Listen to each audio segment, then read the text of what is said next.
দুঃখ এমন এক অনুভূতি যেটা আমরা চাই বা না চাই, আমাদের জীবনে এটা অবশ্যই আসবে।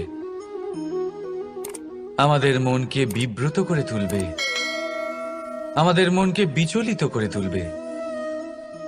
কখনো ভেবে দেখেছেন এই দুঃখ আমাদের জীবনে কেন আসে, কিভাবে আসে?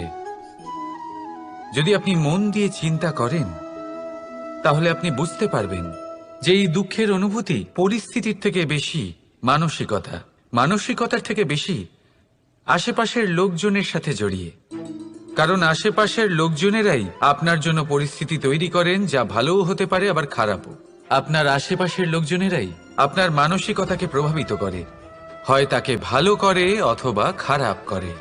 আমাদের জীবনের অর্ধেক দুঃখ এই কারণে যে আমরা তাদের উপরে আশা রাখি যাদের ওপরে কোনো আশা রাখা উচিত নয়, আর অর্ধেক দুঃখ এই কারণে যে আমরা তাদের উপরে সন্দেহ করি যাদের ওপর সেটা করা উচিত নয়।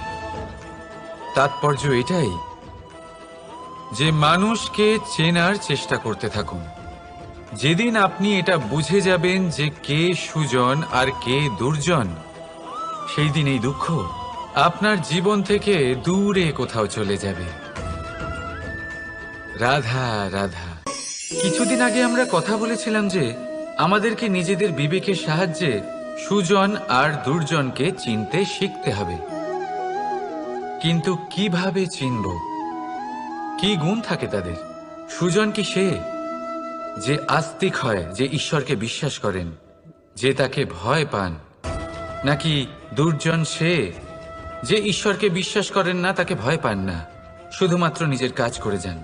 আপনাকে বলে দিই, এই সুজন না তো আস্তিক হয় আর না তো নাস্তিক, তারা বাস্তবিক হয়। তাহলে আসুন আর বাস্তবিকতাকে চিনুন আর জীবনে শুধুমাত্র আনন্দ লাভ করুন।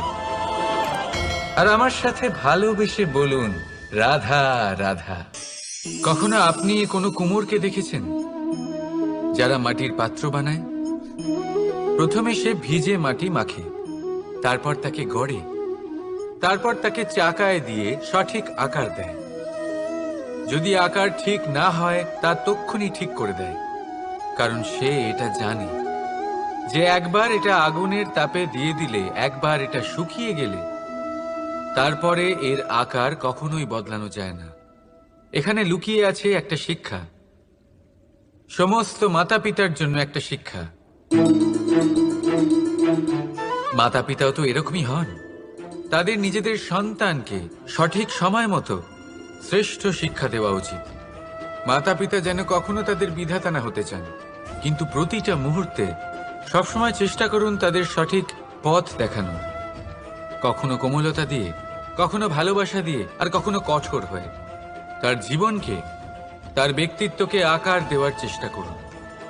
কারণ যেমন মাটি একবার শুকিয়ে গেলে তারপর সেই পাত্রের আকার বদলানো যায় না, ঠিক সেভাবেই আয়ুর বৃদ্ধির সাথে সন্তানের শিক্ষা কখনোই বদলানো যায় না। তা মনে রাখবেন। রাধা রাধা। নদী হোক বা সাগর হোক, নৌকা আমাদের এটা পার করতে সাহায্য করে। এই নৌকা কখনো কখনো ডুবেও যায়। এবারে এখানেই লুকিয়ে রয়েছে একটা শিক্ষা। অটল জলে এই নৌকা থাকে, তবুও ডুবে যায় না। এটা তখন ডুবে যায় যখন সেই জল নৌকায় প্রবেশ করতে থাকে। যখন জলের স্তর আস্তে আস্তে নৌকায় বেড়ে যায়, তখন নৌকা ডুবে যায়। এবার এটা আমাদের সাথেও হয়। বাইরের সমস্ত সমস্যা, সমস্ত বিপদ, সমস্ত সংকট, সমস্ত দুঃখ, এই সব আমাদের ততক্ষণ ভাঙতে পারে না যতক্ষণ না আমরা এদের আমাদের অন্তরে প্রবেশ করতে দিই। একবার এরা প্রবেশ করে গেলে আমরা ভেঙে গড়িয়ে যাব, ডুবে যাব। এই মনে আগেই প্রেম আর বিশ্বাস ভরে ফেলুন। জীবনে যত বড় বিপদই আসুক না কেন, আপনাকে কখনো ভাঙতে পারবে না।